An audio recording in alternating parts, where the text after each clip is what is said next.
All right, we're doing an oil change on a 2003 Mercedes S55. This is the hot rod version. It obviously has the M113K for compressor. That's a supercharger right here. It runs great. Here's the oil, here's the filter, and then I'm using a cap on the filter. I loosened it. There's the filter sitting there, letting the oil drain down into the canister. I'm using this suction technique. We got 1, 2, 3, 4, that's 8. That's about 9 quarts of oil, which I believe is what this vehicle takes, if I am correct. Here we've got 5 quarts, 6, 7, 8, and there's 9. So we're probably pretty close. 2, 4, 6, 8, 9. We got 9 quarts out. We got 9 quarts to refill it. That's good. The suction device seems to have worked quite well in extracting all the oil. We'll give it a few more pumps. The only reason I like to do this is I like to not have to pull the oil drain plug off. I will still inspect the underside of the vehicle because that just makes sense. And so, looks like we're good. Boy, that's a lot of oil, but that's a lot of engine. That's almost 500 horsepower. That's a rompin', stompin' engine. And realize it's 18 years old? No, it can't be that old. Yeah, it's 2021. It's an old engine. It still puts out tons of power. Now, this car's already had the antifreeze changed, the brake fluid flushed. It's had the ABC system, which is the active body control fluid changed, plus the filter that goes in there. It's also had the power steering fluid changed. It's actually run off of one pump, but there's 2 reservoirs. So it's had a major service a year ago. Now it's just getting its oil changed. It will have an underbody inspection because it's obviously on the lift. Always a good thing to do. Always look at the underside of your car. Trying to get this light. Now, this is an amazing car. It's very nondescript on the outside, but the interior, as you can see, it's gorgeous. These seats are gorgeous.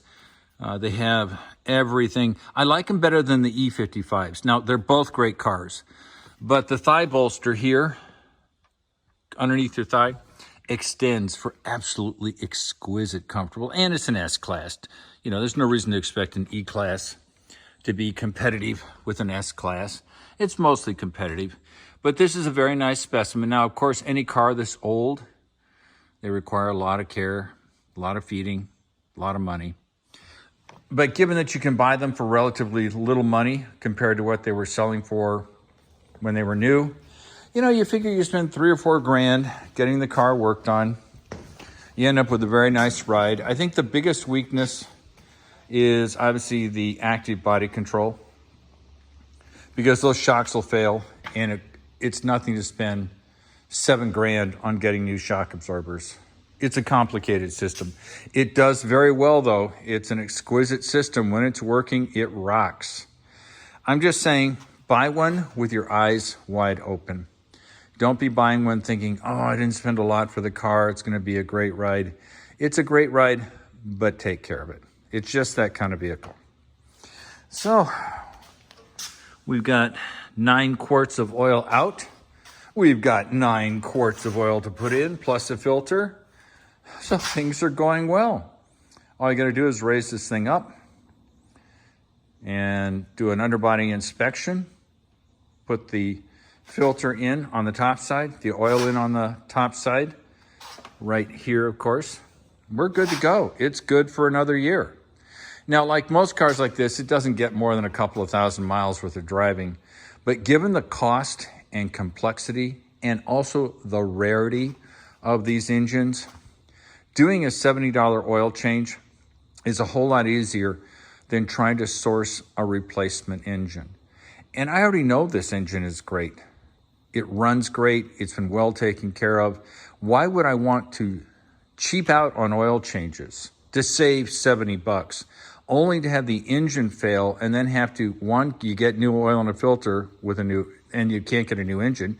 You get a used engine. You have no idea what its condition is. And then you got to pull it out, put it in. I mean, 20, 30 hours worth of work. And all you have to do is change the oil frequently with quality oil filters, quality oil. It's a no-brainer to me, but I still meet people who think that cheaping out on oil changes is a way to save money. And like I say, every time I do a video on preventive maintenance, don't cheap out. It doesn't make any sense. It's illogical. It's irrational. But there are still people who refuse to believe that. So, next video will be underside the car. Be going, as they say, we'll be moving this. We're going topside, which according to one YouTuber means you're lifting it up on the lift. Going topside. All right. We pulled the old oil filter cartridge off. You can see that it matches number-wise. It's a 7815. This is a 7815. They're the same size, they're the same dimensions, and there is no directionality to them. And before we finish with that, we're going to do the rings, the O-rings, the seals. There's 1, 2, 3, 4. 1, 2, 3, 4. And it's easy enough to get them off. You can use a small bladed screwdriver. You can use a pick like this. It doesn't really matter. Be gentle with the plastic. You obviously don't want to gouge it or damage it. You do want to replace these. They come in the filter kits. So don't be one of those guys that says, oh, I don't have time. I'm not going to do it because it doesn't need to be done. Because maybe the third guy or the fourth guy or the guy have all said, oh, I don't need to replace it. And suddenly you've gone to all this trouble to replace your filter and it's not working. You don't know it's not working because the engine's slowly self-destructing because it doesn't have these necessary seals in place. So just do it. It's going to take you an extra 5 minutes tops. And when you do replace these, make sure you lubricate them with a little oil because you don't want them to bind or tear. And then when you put this back in, torque it in. A lot of people do it by hand. I'm not good enough to do that. I think it's about 18 foot-pounds. Let's see, it's 25 Newton meters. You can see it on the top of the cap. And I think that's about 18 foot-pounds, roughly. There are conversion tools on the internet, so you can type in 25 Newton meters, and it'll pop out the foot-pounds for you. I always prefer doing it that way than doing it hand tight and discovering that I destroyed this seal or I didn't get it tight enough. It just isn't worth the hassle. Do it right or frickin' don't do it all. Take it to a specialist, somebody who knows what they're doing, and have them do it. Because if all you're doing is cutting corners, this is a seriously expensive car, even though it's 18 years old. Penny wise, pound foolish. Talk to you later. All right, everybody, we're doing an underbody inspection, or we've gone on top. Now, I'm just gonna describe why I chose a floor fan, which you see behind me. I like the floor fan because if I'm underneath the car, a fan in the ceiling just doesn't get me very cool. This thing is blowing like a banshee. And it's a little muggy today, so I'm very comfortable. Now I'm gonna turn it off because it's kind of noisy. It's directional, of course. I can aim it up, whatever I want. So we'll get back to the inspection. This is the underside of the S55. The brakes look okay. They've got grooves. Obviously need new rotors, new pads. It probably got a pad slap at some point in its life. But that's pretty easy to do, actually. I've done enough brake jobs now to know that I can order the parts from FCPEURO. Life is good. We're looking at the control arms. We're looking at the rubber. Nothing's obviously rotted. We're looking at the lower oil pan. It looks pretty clean. A little bit of grime there, but it looks old. I'm looking at these pipes. All these pipes look good. It's the oil drain plug. Not going to mess with that because obviously I sucked all the oil from up top. I don't see any signs of chronic, persistent leaking of fluid. Or they call that the automatic, what is it, frame lubricating system. Same thing over here. These rotors are obviously getting towards the end of their life. The pads are getting thin. I've learned my lesson that you do rotors and pads together. Don't do a pad slap unless you're going to get rid of the car, and obviously somebody was getting rid of this car. The calipers look pretty good. So one of the things that can be done this winter is rotors and pads. The calipers look good. They don't need to be repainted. They're in good shape. Everything looks good underneath here. No leaks. Now, somebody's an expert on these S55 AMGs. Pipe up. If I'm doing something wrong, for Christ's sake, let me know. And we're looking in here. There's a little bit of grime on that transmission case, but it's chronic. It's old. It's got more dirt in it than it's got oil, which tells me it's not a fresh or ongoing leak. The tranny fluid was changed last year along with a new filter, and that's all good. Reservoir looks good.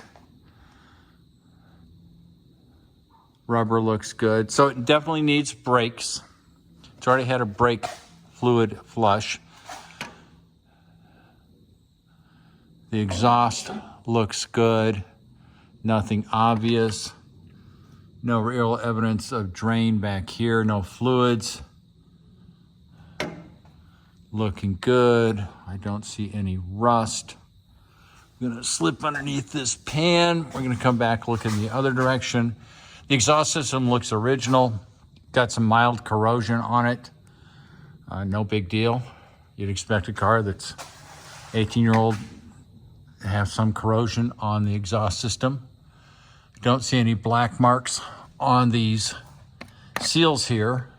So that means the exhaust is not leaking out. Wouldn't surprise me if it did, but it's currently not. Same thing back here, a little bit of rust on the bolts, but no obvious exhaust leak. We're looking back at these. Right rear wheel, no obvious leaks. Rubber looks good. Brake lines look good. Here's the diff. A little bit of grime on that CV joint, but old because it's full of dirt. It's not a fresh leak. Same thing over here. Boot looks good. Obviously can't see the rotors or the discs, but the rubber looks good there on that hanger for the exhaust system. It actually looks pretty darn good for a car that's 18 years old. Exhaust looks good. No obvious rust on the underbody. Overall, in pretty good shape. There's one of those brake lines. It's not rusted. Doesn't have the crusties on it. That's always encouraging. Yeah, overall looks pretty darn good. Rear bumper looks good. I'm impressed. So, that looks good to me.